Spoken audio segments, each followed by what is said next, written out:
leading a frontal assault on the lies of the New World Order.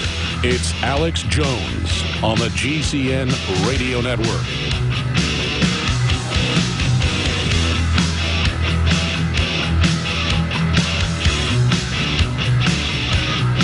Normally, I would cancel all the guests for the day and then get guests that are on specifically on the topic of what's happening, like Reverend Childress earlier, who believes this is a wind-up toy false flag of some type.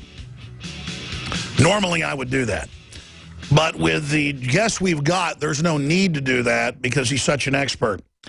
Larry Nichols was the Clinton State House whistleblower and government insider. He served as political confidant and advisor, pretty much the right-hand man, to Governor Bill Clinton for more than 10 years and helped Bill Clinton get elected and reelected as governor of Arkansas. The film, The Clinton Chronicles, and others were basically made about Nichols. Mr. Nichols is unrestrained by political correctness and was specifically mentioned by Bill Clinton in his memoir. And he's been there with Clinton exposing his murders, the drug dealing, the attacking people, the raping the women. He is the Clinton expert. We're going to be having him on a lot. He's probably been on the show 20 times over the years, hadn't been on in a few years. And with the Clintons, like an old nightmare coming back, Larry Nichols is here. He wrote a book about it, predicting what Hillary would do, and it's all happening. I remember reading the book years ago. In fact, I was trying to find a copy of it around here. It's out of print. But Larry Nichols has gone through living hell, because when the Clintons went from kind of being boss hoggish corruption to being outright murderers and stuff, that's when Nichols went up against them. Because Nichols wasn't going to be part of ripping off old people and, killing people. And, you saw what happened to Vince Foster. But clearly they're trying to hype a race war. They pretty much admit that. Or a giant chaos, crisis, fiasco. So then they can federalize the police and come in and take over. I mean, it's unprecedented to have U.S. presidents and the Attorney General rubbing salt in the wounds, acting like the police, basically, are the Klan in the 60s bombing churches. I mean, even in black-run cities where half the cops are black and the whole city council's black, you'd think the cops are killing black people because they're racist. No, they're killing them because they've been given murder training, but vicious jiu-jitsu training, you name it, and beating people's brains out.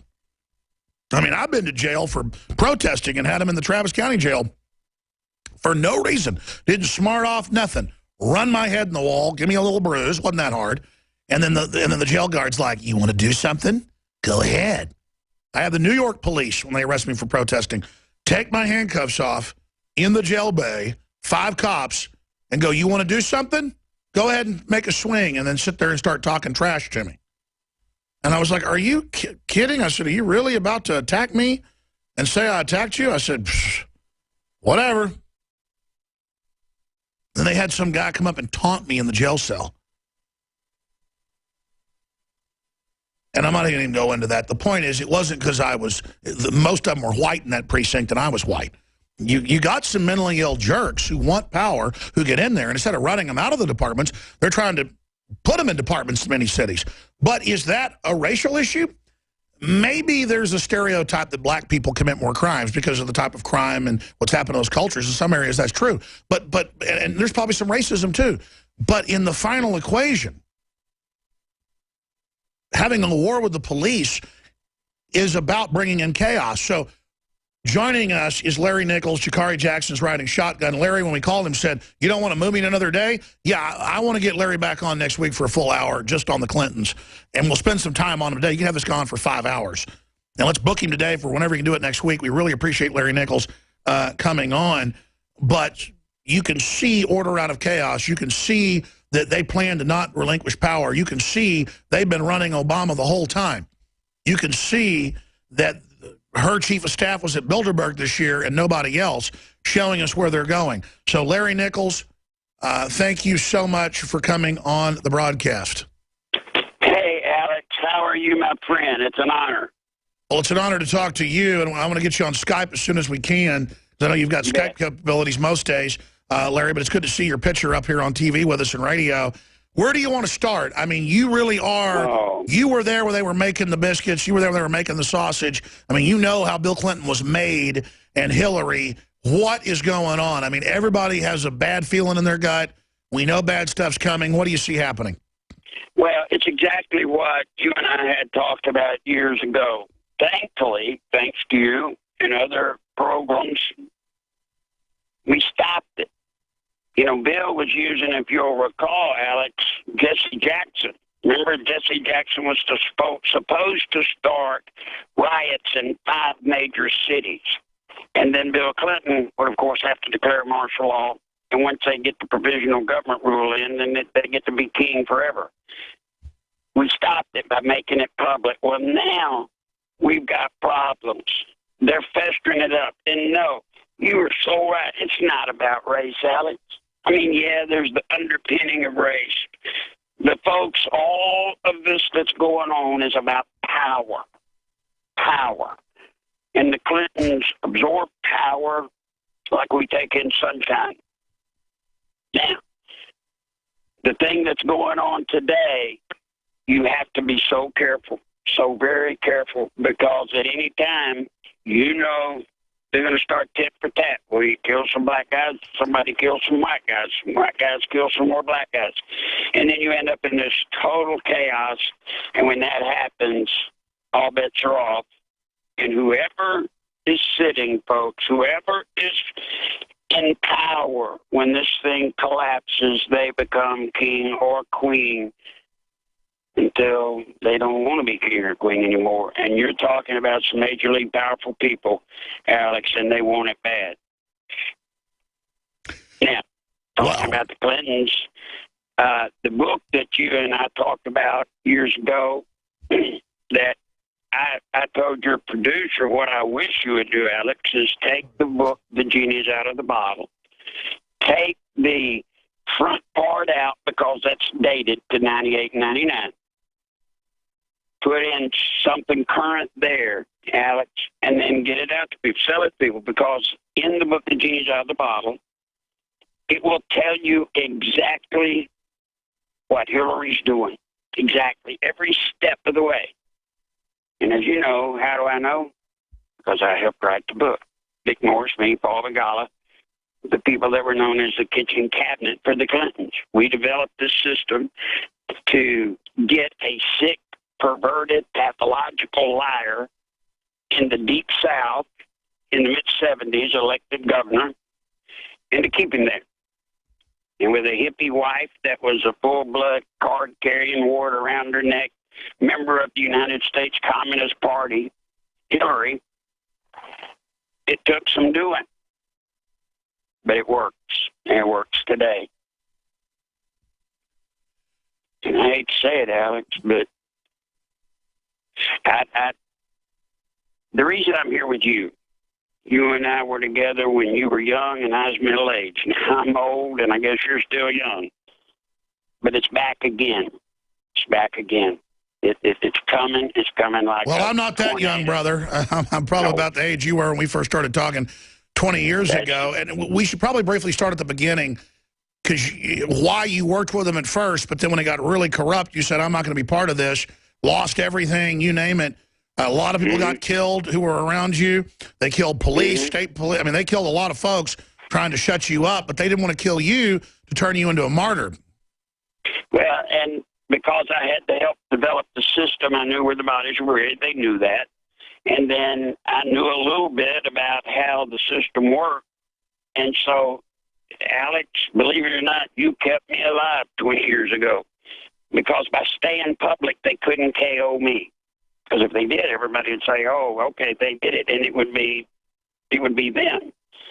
So, and that's what Jim Garrison said. They killed hundreds of people around the Kennedy assassination. They said, why are you still alive? And he said, because I stay in the sunshine.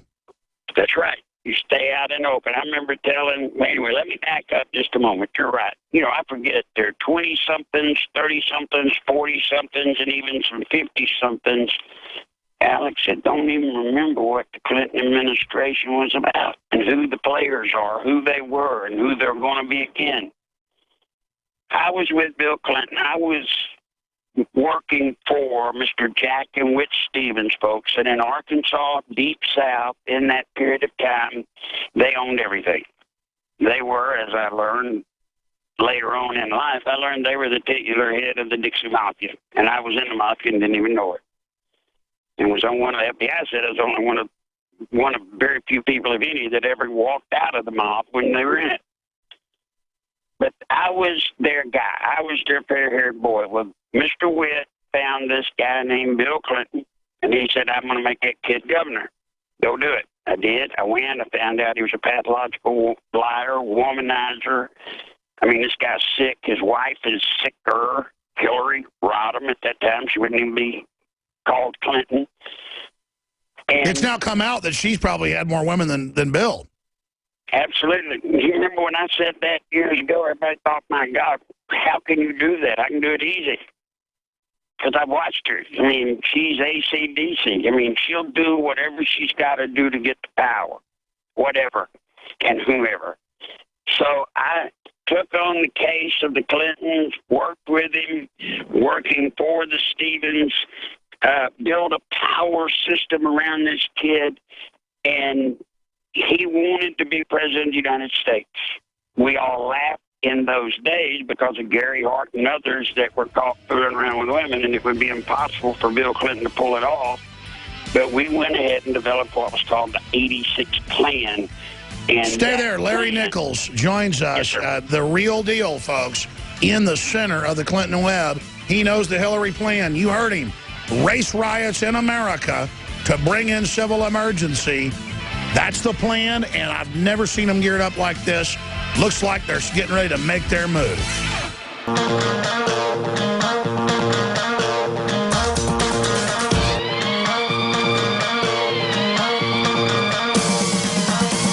Larry Nichols, the consummate Clinton insider, joins us. And Bill Clinton has this friendly, nice guy attitude. They have this con game where they just brush everything off. The establishment protects them.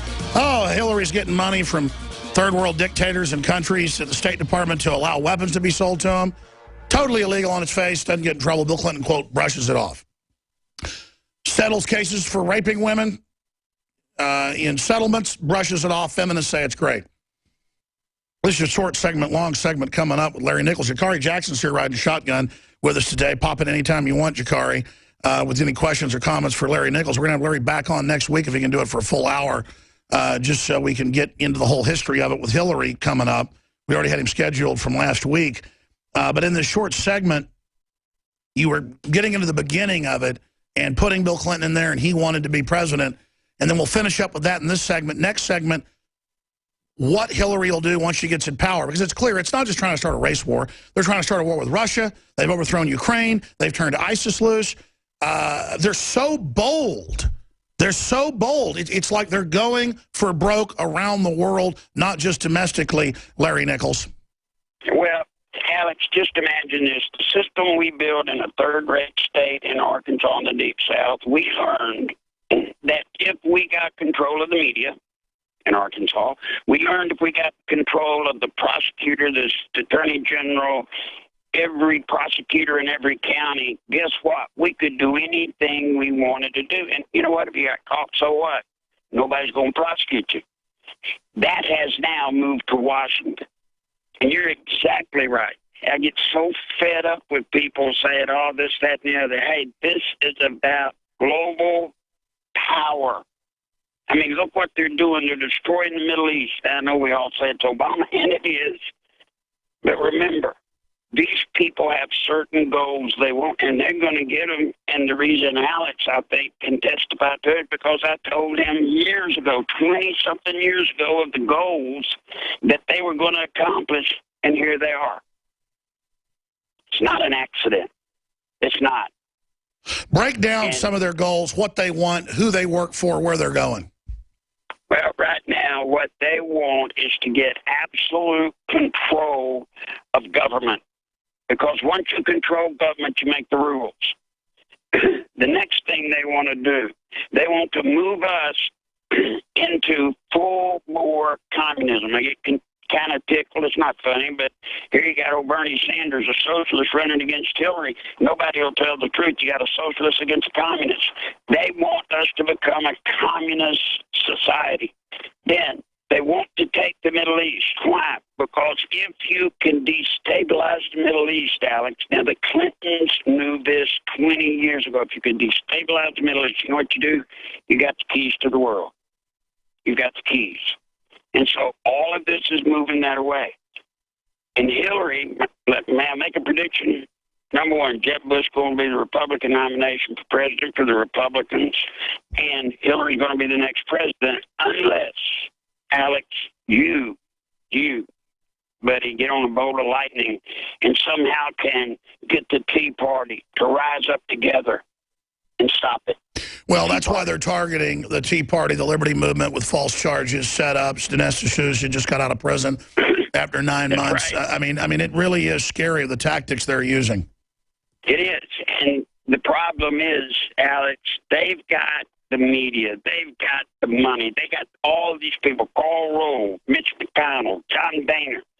They've got all these people playing all these little games, acting all these good guy, bad guy things. And we don't have a gathering place. We don't have a central place to galvanize us and to be able to point out what's coming before it comes. What we all end up doing now, which is what I guess I'm here for, and the reason the Clintons hate me, and the reason I'm the one that the guy mentioned in his dang memoirs of all things, is because I know what's coming. I know because I wrote the plan. And so it's coming. And all they got to do is keep us busted up, separated, and they win, especially with guys like the Chamber of Commerce.